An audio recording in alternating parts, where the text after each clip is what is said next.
자, 여러분 안녕하십니까? 이번에는 그 미시경제학에서 우리 수요함수가 있는데요. 보통 수요함수를 도출하는 게 소비자 선택 이론의 목적이다라고 얘기할 수 있습니다.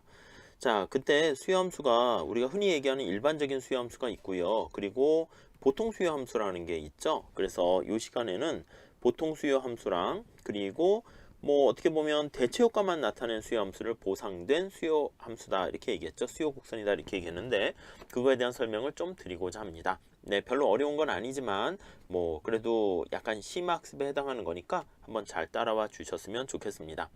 여러분, 보통의 수요 함수는 어떻게 됩니까? 라고 하면 목적 함수와 제약 함수, 목적식과 제약식으로 구성되어 있습니다. 그래서 여기 나와 있는 것처럼 우리의 목적식이 여기 나와 있고요. 그리고 제약 조건, 제약식이 이렇게 나와 있습니다. 그래서 왼쪽에 나와 있는 목적식과 제약식, 요 식을 주어진 제약하에서 효용 극대화를 우리가 찾게 되는 것이죠. 자, 이거를요, 우리가 라그랑지안 방식으로 최적해를 구할 때 목적식과 제약식을 같이 한번 쓰는 방법을 생각해 보면요. 이렇게 쓰면 될 것 같습니다. 어떻게 되죠? 라그랑지안 얘는 요 가운데가 목적식이 들어옵니다. 여기 보시면 효용을 극대화하는 거잖아요. 얘가 바로 이제 목적식이 되는 거니까 얘를 직접 집어넣도록 할게요. 3x, y 이렇게 되고요. 그 다음 이제 맥의 역할을 해주는 게 람다 이렇게 되는 것이죠. 람다가 되겠고요. 그 다음에 여기는 제약식이 여기 들어오면 되겠습니다. 요게 제약식이죠. 우리 하나로 표현하기 위해서 보통 부호에 따라 달라지긴 하겠지만은 m 빼기 이렇게 쓰면 될 것 같습니다. 소득 빼기 x에 지출하는 금액 빼기 y에 지출하는 금액 이렇게 쓰시면 되겠죠. 자, 그래서 효용 극대화가 되는 값을 x랑 y를 구하기 위해서는 각각의 변수로 다 미분하면 될 것 같습니다. 자, 여기서 라운드에서 x로 미분합니다. 라그랑지안 함수를 x로 미분해서 제로로 놓게 되면 되겠죠. 자, x로 미분하면 여기 어떻게 돼요? 여기 x로 미분하니까 3y가 되겠고요. 그 다음 이쪽에 보시면 x로 미분하면 어떻게 되죠? 여기 x가 여기 하나가 남잖아요. x가 여기 있으니까 나머지는 다 상수 처리돼서 미분하면 제로가 되겠고요. 그래서 람다 px 이렇게 돼서 빵 이렇게 되고요. 그 다음에 y로 미분합니다. y로 미분해가지고 라그랑지안 함수를 y로 미분하면 마찬가지로 3x 마이너스 람다 py 이렇게 돼서 빵 되는 거 알 수가 있습니다. 네, 여기까지 되셨죠? 자, 그 다음에 여기 람다로 미분할 수가 있습니다. 그래서 람다로 미분을 하게 되면 이렇게 라그랑지안을 람다로 미분하게 되면 이쪽 부분이 그냥 빠져나오게 되죠. 그래서 m 마이너스 px x 마이너스 py y는 빵 이렇게 되는 거 알 수가 있습니다. 자, 그래서 우리가 이제 뭐라 그랬습니까? 네, 여기서 보면 여기 두 식에서 우리가 끄집어낼 수 있는 거 요거 분모 분자 이렇게 하면은 어떻게 돼요? 3, 3 없어지고 x분의 y는 사실은 요거 한 개 대체율과 같아지게 되는 것이죠. py분의 px를 우리가 끄집어낼 수 있고요. 요 식을 우리가 보면 mrs랑 pi분의 px식을 하나 끄집어내는 이게 최적식이 된다라고 보시면 되겠고요. 자, 그리고 요게 이제 예산제약식이죠. 이렇게 예산제약식이 있습니다. 예산식 이렇게 예산제약식하고 최적식 요거 두 개를 같이 놓고 풀면 우리가 효용 극대화되는 x랑 y를 구할 수가 있습니다. 요거는 여러분들이 직접 해보세요. 직접 하게 되면 그랬을 때 뭐 어떻게 하면 되는 거죠? 네, 요건 한번 해보시죠. 제가 좀 하긴 그런데 요 y로 정리합니다. 어떻게 하면 돼요? y로 정리해서 여기 나와 있는 예산식에 대입 이렇게 해보시면 될 거예요. 그래서 예산식에 대입을 해야 되는 거죠. 여기 예산식에 y가 있잖아요. 여기다가 대입을 하게 됩니다. 자, 그러면 살짝 한번 볼까요? 자, 그러면 m은 이렇게 끌고 가도 되고요. 아니면 m은 이렇게 할까요?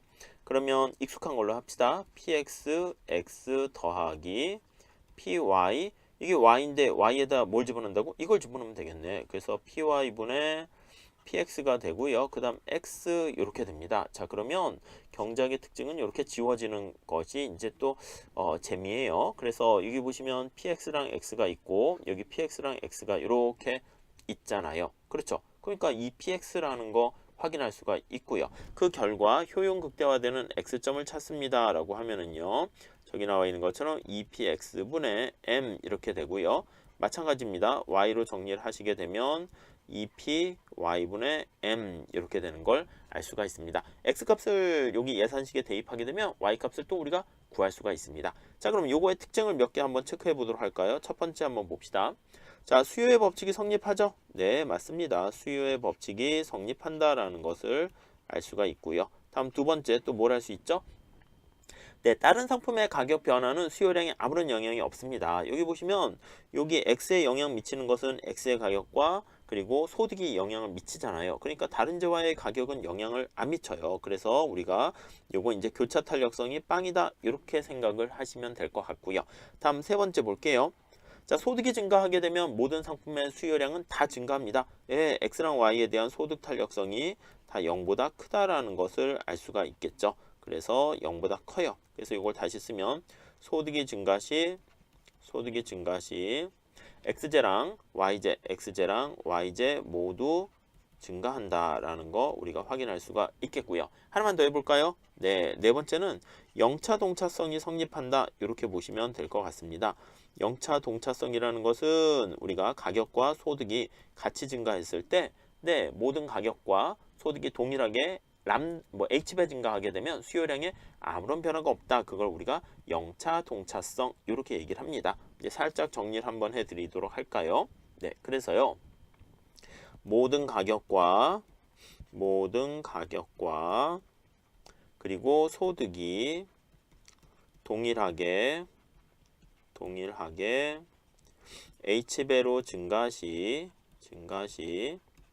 네, 여기 보시면 동시에 같이 M과 MH 증가하고 아니면 HPX 증가하고 HPY로 이렇게 증가하게 되면 네, 그러면 수요량은 어떻게 됩니까? X랑 Y의 수요량에는 변화가 없다라는 거. 예, 그게 바로 우리는 영차 동차성 이렇게 정리를 하시면 될 것 같습니다.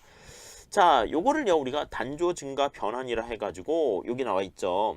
원래의 효용함수에 제곱을 한다거나 6을 더한다거나 뭐 루트를 씌운다거나 여기 제곱을 한 거죠. 그리고 6을 더했죠. 예, 그래도 효용함수를 계산하면 똑같게 된다라는 거, 그걸 우리가 단조 증가 변환이다 이렇게 얘기를 할 수가 있겠습니다. 자, 이렇게 정리를 하시고요. 두 번째, 보상수요 함수에 대해서 한번 살펴보도록 하겠습니다. 자, 보상수요 함수라는 것은요, 이게 조금 낯설 수는 있는데 잘 좀 체크해 두세요.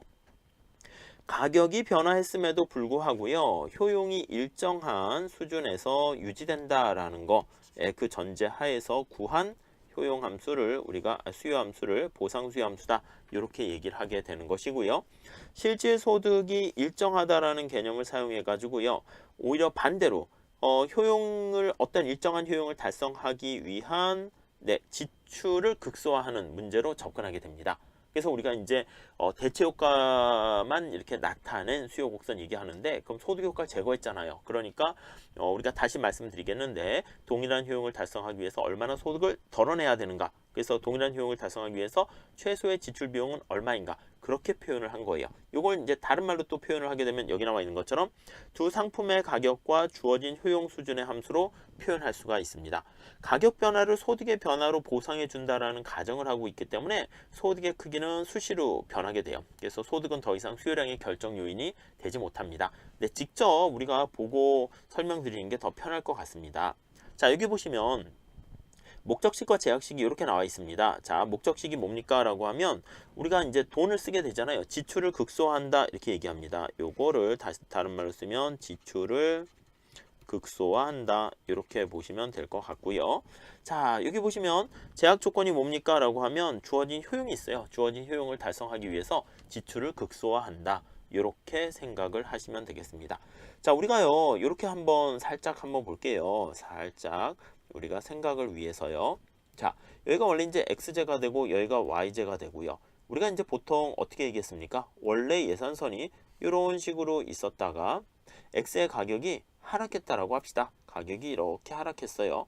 자, 그럼 효용 극대화하는 소비자의 선택점은 어떻게 됩니까? 라고 하면은 이렇게 변하잖아요. 여기 있다가 이런 식으로 있다가 이게 이제 옛날의 예산선에서 효용 수준인데 여기 어느 점으로 이렇게 바뀌었다라고 합시다. 얘가 U1 이렇게 됩니다. 자, 그러면 얘가 뭐예요? 얘가 옛날 예산선이 기울기, 얘가 나중에 new 예산선이 되는 것이고요. 얘가 옛날 예산선의 기울기가 된다고요. 자, 그러면 우리가 새로운 예산선을 가지고 우리가 보통 이렇게 보상한다라는 걸 이렇게 설명합니다. 새로운 예산선을 가지고 이전과 동일한 효용을 유지하게끔 이렇게 덜어내주는 작업을 합니다. 자, 그러니까 이전과 동일한 효용을 유지하게끔이라고 제가 말씀을 드렸잖아요. 그렇죠? 자, 그러니까 이거 그림이 좀 이게 좀 지저분하게 됐네요. 직선을 연결해 볼까요? 한번 이렇게 해서 이렇게 되는 겁니다. 이해가 되시죠? 자, 그래서 보면은 요 점을 선택하고 있었는데요. 요 점을 선택하고 있었는데요. 새로운 상황에서는 B가 되는 거예요. 자, 그렇죠. 근데 지금 옛날과 동일한 효용을 유지하게끔, 그래서 옛날과 동일한 효용이 U0예요. 그래서 소득을 얼마나 덜어내주면 되겠습니까? 이만큼 덜어내주면 된다고요. 그래서 이만큼 덜어내주는 작업을 한다. 이걸 보상한다라고 얘기를 해요. 자, 그러면 다시 한번 정리해 볼게요. 우리가 이전과 동일한 효용을 유지한다라는 전제하에서 이런 점을 선택하게 되면 효용 극대화가 되는 게 아니죠. 그렇죠? A점을 선택해도 지출 극소화가 되는 게 아니죠. 그래서 어딜 선택해야 됩니까? 하면 이 C점을 선택해야 된다고요. 그래서 우리가 동일한 효용을 유지하게끔 효용이 이렇게 주어졌죠. 그걸 달성하기 위해서 지출, 비용을 극소화하는 선택점, 이 C점을 찾아내는 거, 그게 바로 우리는 보상 수요 곡선을 도출한다 라고 보시면 되겠습니다. 자, 그래서 우리가 그래프로 나타내면 요거 A와 C만 이렇게 나타낸 게 우리가 대체 효과잖아요. 그래서 이 대체 효과만 끄집어내고 C에서 B가 어떻게 돼요? 네, 그렇죠. 평행한 예산선상에서 점점점점 예산선이 이렇게 평행하죠. 이게 소득 효과 되는데 여기 나와 있는 것처럼 이렇게 대체 효과만 끄집어낸 것을 보상 수요 곡선이다. 이렇게 보시면 될 것 같습니다. 자, 아무튼 그거는 차차 계속 보시고요. 우리는 라그랑지안 방식을 이용해 가지고 또 최적해를 한번 구해 보도록 하고 그걸 통해서 비교를 한번 해 보도록 하겠습니다. 자, 이때는 라그랑지안으로 이제 쓰려고 합니다. 라그랑지안으로 이렇게 쓰려고 하는데 목적식이 어떻게 됩니까? 목적식이 여기가 목적식을 써야 되고요. 목적식 그리고 더하기 그 다음에 여기다 람다 이렇게 한 다음에 제약식을 여기다 쓸 거예요. 제약 조건을 여기다 쓰려고 합니다. 자, 그러면 자 목적식을 쓰게 되면은 여기 위에 나와 있는 게 목적식이죠. 그대로 써볼게요. 자, 그래서 px x 더하기 py y 이게 목적식이 되는 것이고요. 자, 그 다음에 람다 쓰신 다음에 제약 조건을 여기다 씁니다. 제약 조건도 이렇게 하나의 식으로 표현하기 위해서 주어진 효용 수준을 빼기 3xy 이렇게 달성했습니다. 그래서 효용 함수가 이렇게 있는데 주어진 효용을 달성하기 위해서 비용, 지출 금액을 극소화하는 선택 이렇게 찾아낸 것이다 라고 생각을 하시면 되겠고요. 자, 이거를 똑같은 패턴으로 한번 문제를 풀어보도록 하겠습니다. 첫 번째는 x로 미분할 수가 있겠습니다. 그래서 x가 한 단위 변화했을 때 요거 라그랑지안 요 함수를 미분해서 빵으로 놓으면 돼요. 그럼 어떻게 돼요? x로 미분하니까 px 여기 하나 남게 되고요. 그 다음 여기 보시면 람다 이렇게 나오게 되는 거죠. 그래서 빼기 람다 여기 3 나옵니다. 여기 부분이 x 남죠. 여긴 상수니까 없어지잖아요. 그래서 3을 앞으로 빼내고 람다 y 요거를 빵 이렇게 놓으면 되고요. 다음에 y로 미분합니다. 라그랑지안 요거를 y로 미분하면 여기는 py만 남게 되는 것이고요. 빼기 여기 미분하면 어떻게 돼요? y로 미분하면 3x만 남죠. 마이너스 붙어 있으니까 마이너스 람다 x는 빵 이렇게 되고요. 그 다음 이제 마지막으로 요 람다로 미분하면 되겠죠. 그래서 람다로 미분을 해가지고 라그랑지안 함수를 빵으로 놓으면 요 뒤에가 쭉 남을 겁니다. 그래서 얼마에 주어진 효용 빼기 3xy는 빵 이렇게 됩니다. 자, 그래서 역시 우리가 원하는 보상 수요 함수 곡선을 함수를 도출한다라고 하면은 요걸 충족시키는 x랑 y 값을 찾아내면 될 거예요. 그래서 역시 요거 두 개 해가지고 대입을 하시면 되겠죠. 그래서 쭉 이용을 하시면 될 것 같습니다. 자, 그래서요, 요거 도출된 결론을 한번 체크를 한번 해보도록 할게요. 요거를 한번 풀어보세요. 여러분들이 이건 해보셔야 됩니다. 하시게 되면 보상된 보상 수요 함수는 어떻게 됩니까? 라고 하면은요, 루트 속에 이렇게 들어가고요. 그 다음에 요게 3px분의 py의 u의 이렇게 이렇게 됩니다.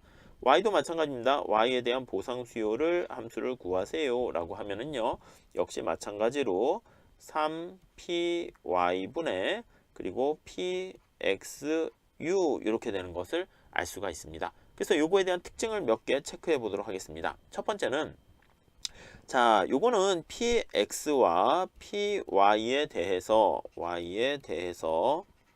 영차 동차성이 성립한다라는 게 특징입니다. 영차 동차성이 성립한다. 자, 이 얘기는 뭐냐면 px, py를 다 2배, h배 증가시켜도 보상 수요 함수에는 아무런 영향이 없다라는 뜻입니다. 이해되시겠죠? 자, 다시요. 무슨 말씀이냐면 px와 요거 뜻이에요. py에 동시에 px 가격과 x 가격과 y 가격이 동시에 h배로 변화시, 뭐 상승시로 할까요? 상승시 보상 수요 함수에는 x에 대한 보상된 수요 함수와 y에 보상된 수요 함수에는 아무런 영향이 없어 라는 게 바로 px랑 py에 대한 영차 동차성 이 뜻이고요. 다음 두 번째, 그 다음에 px와 그리고 py와 m이 주어진 경우, 이렇게 주어진 경우, 네, 보통의 수요량과 그리고 이때의 보통의 수요량과 네, 그리고 보상 수요 함수는 뭐로 이루어져 있습니까? px, py와 그리고 u 이게 주어져 있습니다. 이것이 주어진 경우에 보상 수요량은 서로 동일하다, 같다라는 게 이제 우리가 확인할 수 있는 것이고요. 그런데 만약에 가격이 변화할 경우에는 보통 수요량의 변화는 가교 효과가 되는데 보상 수요량의 변화는 대체 효과이기 때문에 그때는 두 개가 달라져요. 이해가 가시겠습니까? 자, 다시요. 보통 수요 곡선 수요량과 보상 수요량은 보통 요것들이 다 주어졌을 때는 우리가 아까 얘기한 것처럼 요거 그림을 생각해 보시면 되겠습니다. 위에 한번 쭉 보시면 다 위에 보상 수요 곡선 그림이 나와 있는 거죠. 그래서 소득 M과 PX랑 PY 그리고 효용이 주어져 있다라고 하면은 우리가 뭐 이렇게 보시면 되겠습니다. 접근하는 방법이 이렇게 두 가지가 있는 거예요. 자, 다시요. 살짝 아이디어만 우선 말씀드리도록 할게요. 주어진 예산 제약 하에서 요거를 주어진 예산 제약 하에서 효용을 극대화하려고 합니다. 그래서 효용 극대화되는 뭐 U 바의 효용을 극대화하는 요 점을 찾게 되는 거예요. 무슨 말씀인지 아시겠죠? 이게 우리가 도출된 방법이 보통 수요량 이렇게 표현을 한 거예요. 자, 그러면 보상 수요 곡선은 어떻게 된 겁니까? 라고 하면 보상 수요 곡선은 이 순서가 이제 바뀐 거예요. 그래서 x가 있고 y가 있는데 여기 나와 있는 u 바라는 효용을 달성하려고 합니다. 그래서 요거를 달성하려고 하는데 동일한 효용을 달성할 때 어떤 점이 가장 비용이 지출액이 극소됩니까? 라고 하면 이것보다는 어떻게 된다? 그렇죠. 여기 보시면 요거가 이렇게 접하는 요 상황이 지출이 극소화된다라는 것을 알 수가 있게 됩니다. 그래서 요 점을 찾아내는 거예요. 그래서 여기는 효용 극대화되는 선택점을 찾아내는 거죠. 그래서 여기를 선택하는 것보다는 이렇게 주어진 예산 제약 하에서 효용 극대화 찾아내는 것이고요. 여기는 주어진 효용을 달성할 때 비용 극소화 달성하는 것이고, 자, 그거는 최종적인 결론은 효용과 소득 정해져 있고 x, y 가격이 정해져 있을 때는 여기 나와 있는 게 2점인데 여기 나와 있는 것도 2점 두 개는 똑같다라는 것을 알 수가 있겠습니다. 자, 그런데 요건 한번 나중에 또 말씀드릴 기회가 있을 텐데 but 가격이 변화하는 경우에 보통 수요량의 변화는 가격 효과를 나타냅니다. 그런데 가격이 변화했다? 보상 수요량의 변화는 네, 가격이 변했습니다. 그러면 상대 가격이 변할 때니까 동일한 효용을 유지해야 되는 거잖아요. 여기 보시면 보상 수요 곡선 같은 경우에는 여기 효용이 이렇게 유지되어 있으니까 만약에 가격이 변화 시 네, 이때는 네, 동일한 효용을 유지한다는 전제 하에서 얘기하는 것이기 때문에 대체 효과를 나타내는 것이 되겠고요. 근데 만약에 여기 나와 있는 것처럼 요 가격이 이렇게 변화했을 때 얘는 대체 효과만 나타내는 건데 여기 나와 있는 보통 수요 곡선에서는 실질 소득이 변하기 때문에 여기서는 뭐가 된다? 그렇죠. 만약에 여기 소득 요거가 이렇게 돼 있으니까 여기에서는 가격이 변화 시 일반적인 보통 수요 곡선에서는 바로 우리는 가격 효과를 나타낸다라는 것을 보시면 될 것 같습니다. 이렇게 반영한다. 이 정도만 정리하시면 되겠어요. 구체적인 예는 실제로 문제를 풀어보시는 게 아마 더 도움이 될 것 같아서 그거는 다음 시간에 또 다시 말씀드리도록 하겠습니다. 자, 이 정도로 하겠죠. 감사합니다.